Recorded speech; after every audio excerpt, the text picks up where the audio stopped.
¿Qué tal amigos? ¿Qué tal? Muy buenas tardes, bienvenidos a su programa Voces del Periodista, este programa que es de ustedes y para ustedes a través de las frecuencias de ABC Radio, las 760 de AM de Organización Editorial Mexicana. Queridos amigos, gracias a quienes nos retransmiten de manera diferida, como lo son el Gran Grupo Radio Turquesa, La Joya del Sureste, allá en esa bellísima región de nuestra amada patria, también en Centroamérica, el Caribe y parte de los Estados Unidos, gracias a las frecuencias de La Pantera en la frontera norte y por supuesto a Radio La Nueva República. Reitero, nuestra casa ABC Radio, las 760 de AM, en donde usted escucha con pluralidad, queridos amigos. De eso se trata la libertad de expresión. Los convocamos y les agradecemos para compartir la vida en esta próxima hora, queridos amigos, con la maestra Francisca Saavedra, la maestra Claudia Granel, el maestro don Enrique Pastor Cruz Carranza, el maestro don Rodolfo Sánchez Mena y por supuesto la muy querida Ceci Tapia, @Solidaridad1000. Procuraremos hacer el enlace con el maestro Rafael Barajas Durán, @Pizgón Monero a partir de la media. Esto lo procuraremos, pero vamos a arrancar. Yo le agradezco enormemente a Ceci Tapia, @Solidaridad1000. Ustedes la conocen, ella es fiscalista, es defensora de derechos humanos, directora de redes del Club de Periodistas de México, de Voces del Periodista, y ella es fundadora del canal SEA Informa. Ceci, querida, si fueras tan amable en orientarnos, en decirnos sobre qué temas son dignos de tener nuestra atención en redes, de acuerdo a tu punto de vista, para irnos a lo sustancioso, digamos, hacer caso omiso de lo que lo que sea chatarra para nuestro organismo y también para nuestra atención informativa. Gracias, Ceci, querida. Adelante. Claro que sí, muchísimas gracias. Muy buenas tardes, maestros, con el placer de saludarles a todos los radioescuchas. Pues las redes sociales hoy están muy enarboladas.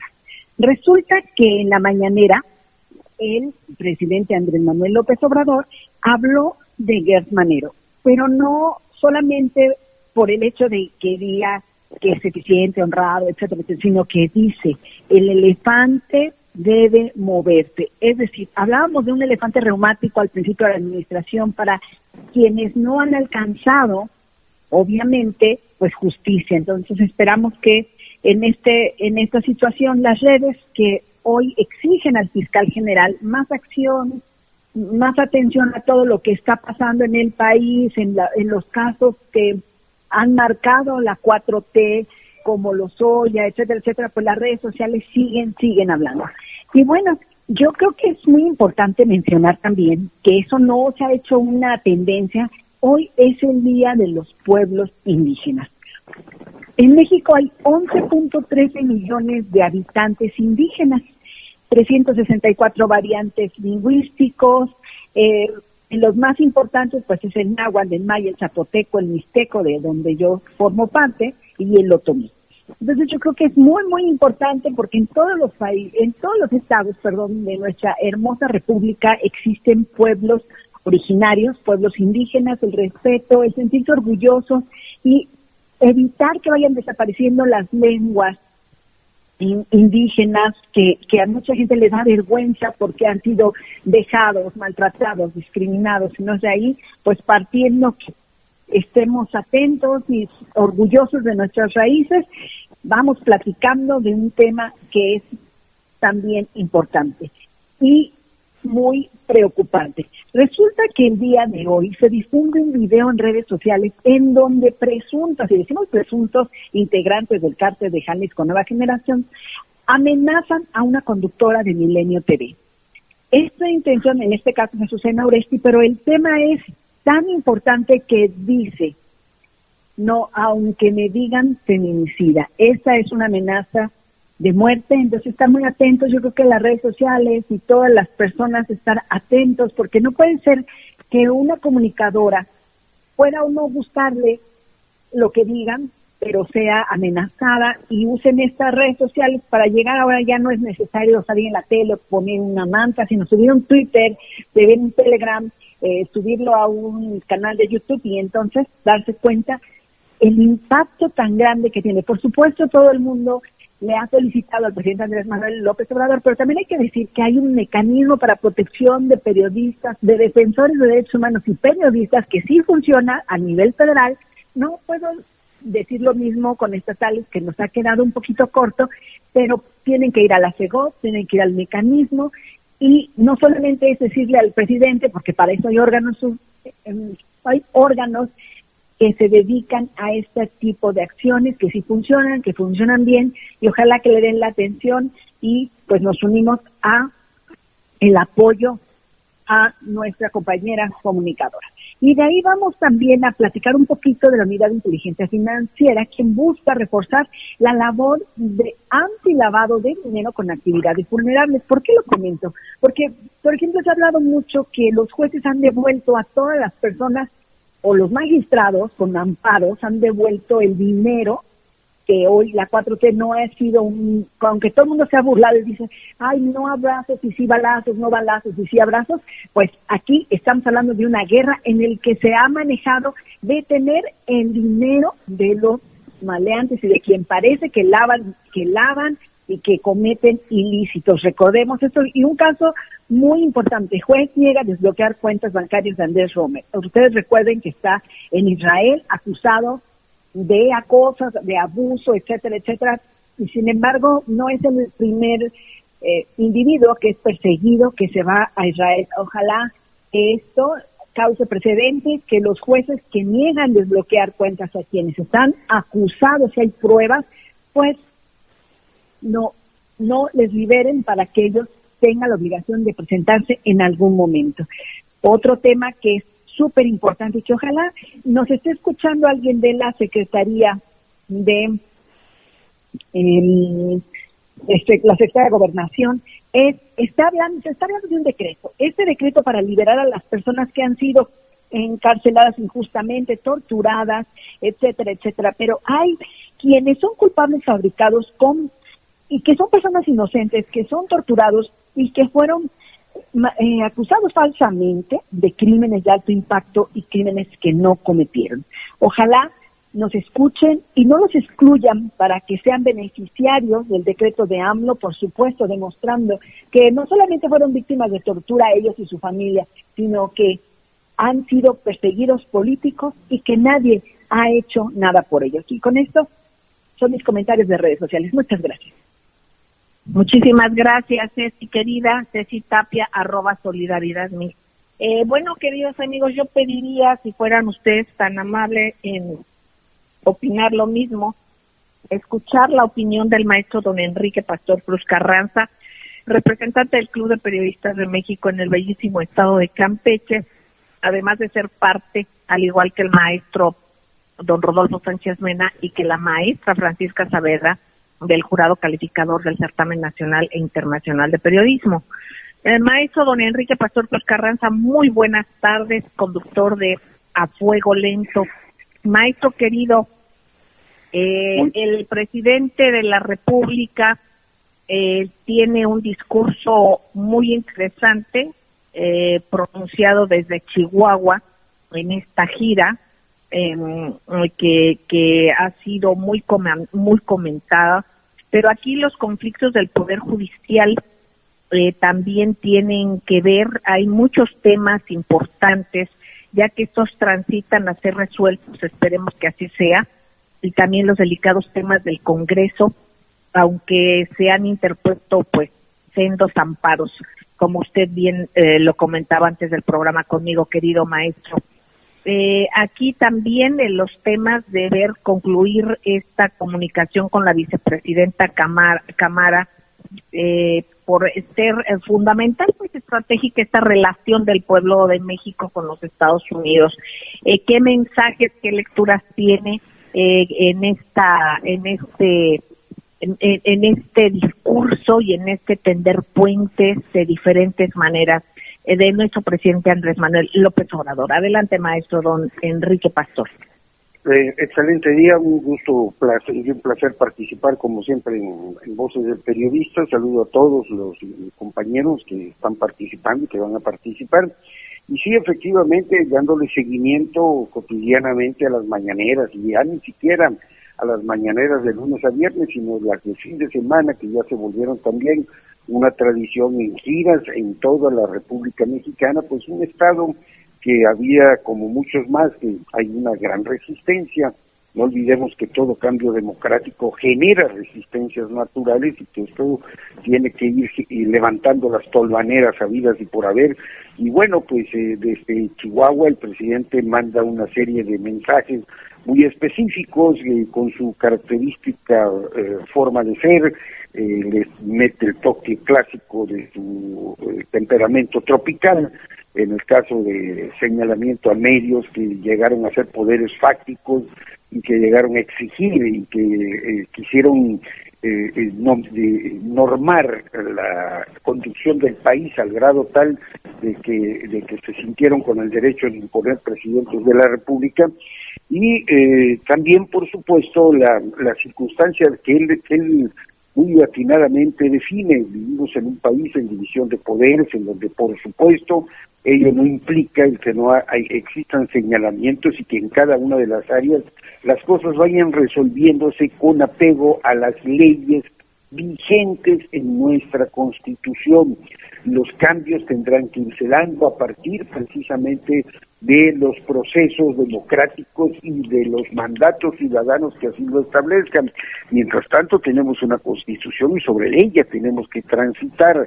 Es interesante cuando escucho, después de tanta confrontación, el buen deseo, y eso habla muy bien del presidente, hacia la salud de del presidente Vicente Fox Quesada, de su esposa, la señora Marta Sagún, en el sentido de la pronta recuperación, porque esto muestra una faceta que es importante tener, la generosidad en cualquier circunstancia y el respeto a la vida, que es una señal muy importante que venga desde el Ejecutivo Federal. Yo creo que este diálogo que se va a llevar a cabo en breves momentos, en breves minutos, con la vicepresidenta de los Estados Unidos de Norteamérica, también marca una tradición rota de que todos los mexicanos sepamos qué tipo de diálogo se lleva con el país más poderoso del mundo y de qué manera se trata de establecer las reglas claras. Ya no hay golpes bajo la mesa, ya no hay regaños, ya no hay eventos en los que nosotros tengamos que tener una versión por un lado y desconocer lo que sucede por el otro. Yo creo que en el marco de la Cuarta Transformación, es cierto, y lo seguiré insistiendo, hay grandes resistencias, pero también importantes avances, a pesar de no haber previsto en este inicio de gobierno a un invitado tan demoledor como ha sido la pandemia del COVID. Bueno, maestro querido y amigos radioescuchas, vamos a un corte, no tardamos, gracias.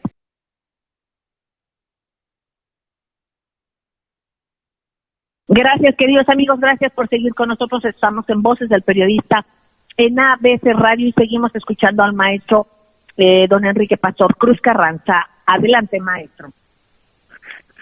Sí, licenciado, efectivamente. Yo creo que pues es interesante que iniciemos una semana con señales de optimistas y con señales de puentes, como decía usted al principio a la presentación, porque hoy México requiere básica y fundamentalmente. Yo creo que ha quedado muy clara las posturas y la visión y la misión que la Cuarta Transformación se ha establecido, pero también que se entienda que tenemos un presidente que lo hizo durante 18 años y sigue haciéndolo en su calidad de presidente. Siempre va de frente, no le da vueltas a los asuntos, con una singularidad muy personal de su forma de hacer política, pero con una auténtica y clara congruencia de lo que siempre durante estos 18 años fue recorriendo todo el país y conociendo todas las demandas directamente de boca en boca. Hoy también, pues a mí me parece muy interesante las instrucciones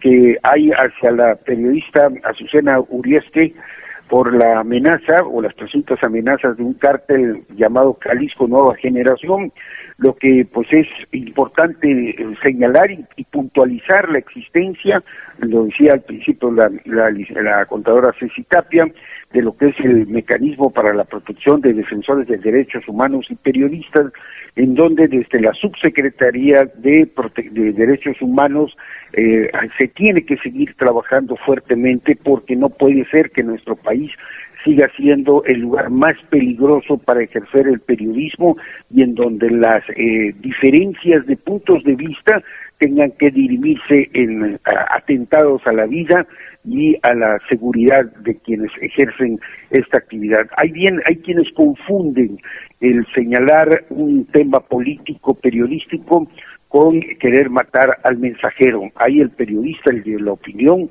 y hay quienes simple y sencillamente leen noticias porque es la función de las empresas a las que les sirven. Todos merecen respeto, todos merecen seguridad y todos merecen tolerancia. Esa ha sido una mística que nosotros nos ha tocado vivir y disfrutar dentro del Club de Periodistas de México, con el maestro Mauricio Luna a través del periódico y con usted, licenciada Celeste, en ABC Radio Voces del Periodista. Muchísimas gracias, maestro. Pues por supuesto, estamos y nos sumamos a esta solidaridad, por supuesto, del gremio y con cualquier compañero que sea amenazado por cualquier circunstancia, por cualquier situación, cualquier cártel, la solidaridad absoluta, por supuesto. Y bueno, con todo aquel ser humano que tenga un riesgo, por supuesto, ¿no? Pero en este caso, pues somos gremio y estamos solidarios. Yo le pediría a la maestra Francisca Saavedra si fuera tan amable en hacernos algunos comentarios. Ella está al frente ya de Voces del Periodista a través del radio, de redes. Ya la vamos a estar escuchando muy en conjunto con la maestra Claudia Granel y con todos nosotros, articulando con ella. Adelante, maestra Francisca Saavedra. Gracias, hola amigos, buenas tardes, querida, a todos. Maestro Pastor, qué gusto oírlo nuevamente y de cerquita y con todo su cariño y toda la fuerza, el amor que tiene usted por el país. Lo que me hace acudir inmediatamente, que es Andrés Manuel López Obrador. Para empezar, es un político de entraña fuerte, es un señor muy capaz, pero sobre todo un extraordinario conocedor de los ancestros, a los que se refería Ceci, de la geografía a la que se refería usted, de la circunstancia social y política que vive el país, de lo terrible que la estamos pasando, pues cuando menos hace 200 años después de la conquista. Nos liberamos de una forma y nos esclavizamos de otra, y él ha buscado por todos los medios y todas las artes posibles hacernos mayores de edad, que siempre nos quejamos que nos tutoreaba todo el mundo, y hoy de repente la ultraderecha dice que por qué el señor presidente no hace, por qué el señor presidente no da. O sea, ¿somos maduros? ¿No somos maduros? ¿Somos chiquitos? ¿Somos grandotes? ¿Qué queremos ser finalmente, no? Yo creo que la seguridad, como la economía, como la salud y como todos los rubros que engloba el desarrollo humano, ya sea individual o social, pues es responsabilidad de todos. Y todos tenemos una parte pues directa, que es la personal, muy, muy comprometida, que la familiar o la social, el entorno que a uno lo rodea, siempre tiene que estar vigilado, supervisado, y todo por quienes somos miembros de esta sociedad. Cuando yo escuchaba los desaciertos geográficos, históricos de una persona, como algunos presidentes anteriores, me daba pena que no conocieran las referencias geográficas del país o que no conocieran algo de la historia o del día a día, como el consumo y los costos. Eso me tiene impresionada en buena medida, porque pues sí, el señor se aplicó hace toda su vida a capacitarse, a politizarse, estuvo en el YEPES, en el colegio fundador de políticos del PRI. Es un hombre que quería saber, quería aprender y quería aplicar pues sus conocimientos, su pensamiento en torno a hacernos todos los días mejores. Y creo que lo está logrando, cuando menos en mí. Todos los días me he comprometido conmigo a ser mejor persona a ser un mexicano que colabore, que coadyuve con alguien que esté a la mano, que necesite de mí, de lo poco que sé, de lo poco que puedo aportarle. Pues eso que tengo un poquito de sobra, lo reparto, maestro Pastor, porque creo que es cuando vamos a ser una nación, cuando todos aportemos poquitas cosas. Y usted hablaba mucho de eventos muy claros, como Ceci, eventos muy claros, pero si vigilamos, hemos dejado que el país se nos vaya de las manos a todos somos responsables. No, yo no voto porque, no, pues yo no, o sea, la gente no vota porque no vota, y luego cuando vota con odio. Entonces no hay una reflexión profunda sobre qué queremos dejarle a nuestros hijos, a nuestros nietos, a nuestra descendencia. La economía está muy mal, pero está peor si recibe una pequeña ayudita de quien sea, del Estado, y luego la aplico mal, y no tiene la culpa quien ande repartiendo el dinero mal o bien, sino lo poco que recibí, ¿dónde lo voy a canalizar? Entonces hay muchísimas cosas que debemos reprocharnos, primero personalmente con un espejo ante nuestra cara, y después empezar a repartir lo que nos quede de culpas.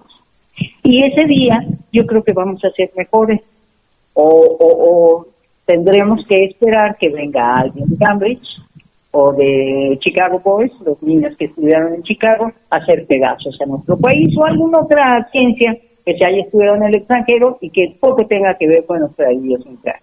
Nosotros somos gente solidaria, gente de compadre, el que te presta cuando no hay para tu luz, te la pago yo, y etcétera. Y hoy nos estamos volviendo individualistas porque hubo una corriente por un poquito más de 30 años que nos enseñó que primero yo y después yo, y al último no se me vaya a olvidar yo. Y así no vamos a ir a ningún lado. Este país tiene que evolucionar y es responsabilidad de todos, sin color político, sin ninguna circunstancia, si me cae bien y si me cae mal. ¿Qué voy a hacer porque este país no esté tan mal? Hijo, levante ese papel que se te acaba de caer. No se me cayó, lo tiré. Pues no lo tires, porque luego las inundaciones. Pero esto es educación en casa. Lo que uno tiene que hacer con los unos, los de uno. Eso es lo que tenemos que colaborar. Porque de otra forma vamos a estar haciendo denuncias porque Juan es un bandido, y Pedro es un condenado, y estos son unos malvados. Bueno, ¿y tú? ¿Ya te diste cuenta cuántas cosas hiciste mal tú? Eso es lo que nos falta, hacer una reflexión honesta, una autocrítica real, sin que nos perdone ningún gurú y te diga, bueno, ahorita estabas fuera de contexto. No, ahorita estás mal y si no te corriges vas a estar peor. Entonces, yo siento que todo lo que usted nos aporta, maestro, es todo lo que ha vivido, lo que ha pasado por su vida. Todos esos eventos hoy nos vienen a ilustrar y es nuestra responsabilidad decírselos a los que vienen detrás y que tienen un poquito menos años que nosotros. Entonces yo siempre me congratulo y me da muchísimo gusto que Teresita me permita 5 segundos de su tiempo y su aire, y su micrófono, y su espacio, y su ruta de información, para decirle a la gente que es tiempo de que maduremos verdaderamente, seamos adultos y que asumamos la responsabilidad como lo está haciendo América Latina. Las naciones están tomando sentido, saben que los han explotado inmisericordiamente y entonces todos tenemos que reaccionar para no nos vamos a quitar mañana mismo esa explotación malsana y tan profunda que han hecho con nosotros, pero poco a poco vamos diciéndoles que ya nos dimos cuenta, que mejor pongámonos de acuerdo. Y en ese acuerdo todos vamos a evolucionar. América Latina tiene un proyecto muy, muy importante porque las naciones se descapitalizaron y no solo de dinero, el capital humano está caído, la gente no está capacitada y los pocos que se capacitaron fueron mano de obra barata para las grandes compañías. Bueno, ya vimos que podemos funcionarle a las grandes compañías, vayamos construyendo nuestras compañías aquí para que esa mano de obra barata se aplique aquí con nosotros mismos. Y los empleadores van a saber que van a tener personas de este país que hablan su mismo idioma, que tienen su mismo interés por hacer una nación más grande. ¿Qué le parece, maestro Pastor? Excelente, mi estimada y fina maestra. Y pues un análisis siempre muy sensible de su parte, reconocida por su trayectoria y por supuesto por su sensibilidad en estos temas, ¿no?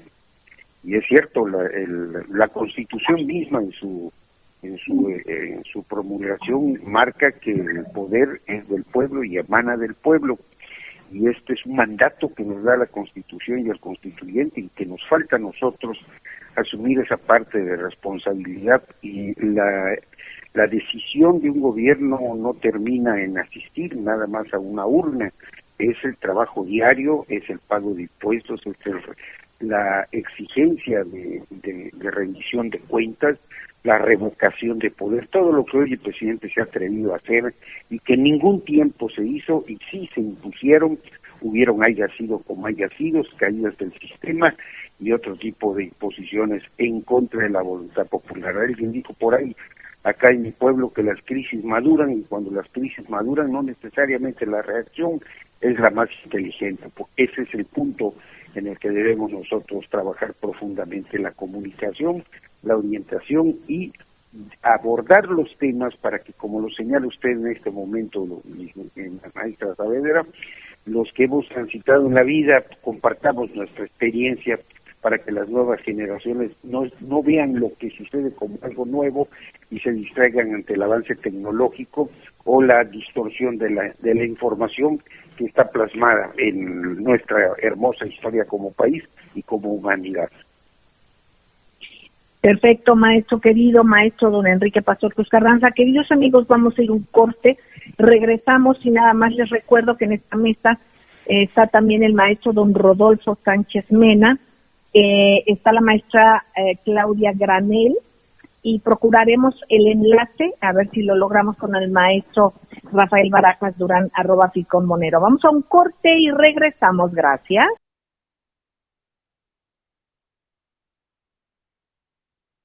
Amigos, pues estamos en Voces del Periodista, la maestra Celeste. Ya estamos acá, maestro querido. Mil gracias, don Enrique Pastor Cruz Carranza. Bueno, pues amigos queridos, aquí en ABS Radio, con esta pluralidad, que es lo que realmente necesita el país. Y lo decía muy bien la maestra Francisca Saavedra, aludiendo a lo que comentó el maestro don Enrique Pastor, lo que decía Ceci, el tema que va a desarrollar más adelante el maestro don Rodolfo Sánchez Mena. Siempre es importante este afán, esta comunicación, el que todos nos escuchemos, y precisamente yo le agradezco al maestro Rafael Barajas Durán, @FICONMonero, que ahorita pueda atendernos. Él está ahorita en una circunstancia de trabajo también, pero siempre atento para platicar con nosotros y con una lectura interesantísima sobre lo que es el Tribunal Federal Electoral. Maestro don Rafael Barajas Durán, @FICONMonero, un privilegio como siempre tenerle. Le escuchamos con atención. Adelante, maestro. Al contrario, el privilegio es estar aquí con ustedes, Celeste, con un equipo de periodistas tan bueno. Mira, a mí me preocupa muchísimo lo que está ocurriendo con el Tribunal Electoral del Poder Judicial de la Federación, porque es una de estas instancias que se consolidaron en principio en nuestro país para conjurar el espectro o el fantasma del fraude electoral. Sin embargo, como bien sabemos, tanto el INE como el tribunal fueron hechos con,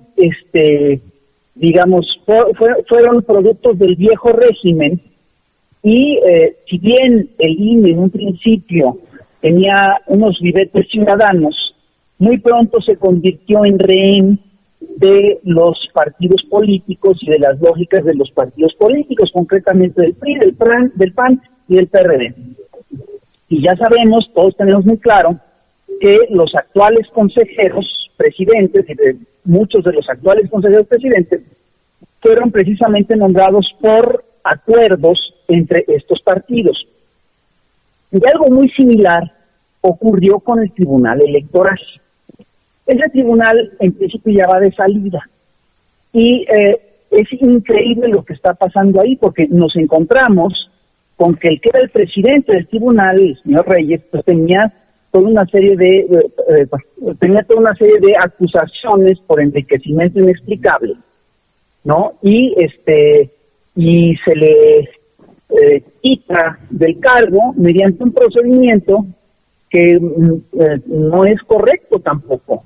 Entonces, se le sustituye además por un personaje que tiene fuertes acusaciones de tener vínculos con un actor político trascendente del pasado como lo es Felipe Calderón Hinojosa. Entonces, si hacemos el recuento de lo que está pasando, José, es una cosa muy seria. Es decir, es una irregularidad, digamos, la fortuna o los bienes del presidente depuesto. Fue una irregularidad total el proceso que se siguió para destituir, porque ni siquiera se le estableció debido proceso. Es decir, si revisamos cómo operó el tribunal la salida de su expresidente, vamos a ver que fue una cosa totalmente irregular. Y la otra cosa que es irregular es el personaje que se escoge. Ahora, ¿qué es lo que está en juego en todo esto? Lo que está en juego, entre otras cosas, pues es la calificación de la elección recién pasada del 6 de junio. Es decir, ¿qué puede ocurrir? ¿Qué decisiones puede tomar el tribunal? Pues puede tomar decisiones muy serias. Puede, por ejemplo, tomar la decisión de revocar, de no otorgarle la gobernatura a ciertos candidatos ganadores. Concretamente, los casos que a mí más me preocupan son los de Michoacán y los de Campeche. Y puede también el tribunal, por ejemplo, operar para quitarle la mayoría del Congreso al movimiento, a la alianza que encabezaba el Movimiento de Regeneración Nacional con el PT, con el Verde. Es un tema trascendente. ¿Qué implicaría esto? Implicaría la intención de la derecha mexicana, de esta oposición, de ganar en los bajos fondos de un tribunal que está muy, digamos, marcado por sus lazos con el pasado, ¿sí? Ganar ahí en corto lo que la democracia no les dio. Entonces, sí estamos ante un problema muy serio, y además el gran problema es que este tribunal en concreto tiene vínculos muy claros con lo que fue con lo que es la oposición actual, que es el PRI, el PAN y el PRD, que se consolidaron alrededor del Va por México, y eso te explica, entre otras cosas, que estén tan contentos los actores de la derecha mexicana. Y esto además ocurre en un momento en el que se revela, WikiLeaks revela a nivel internacional que existe una internacional de la ultraderecha que está financiada, entre otras cosas, por el USAID y por el National Endowment for Democracy, que tiene su origen en esta organización secreta del Yunque,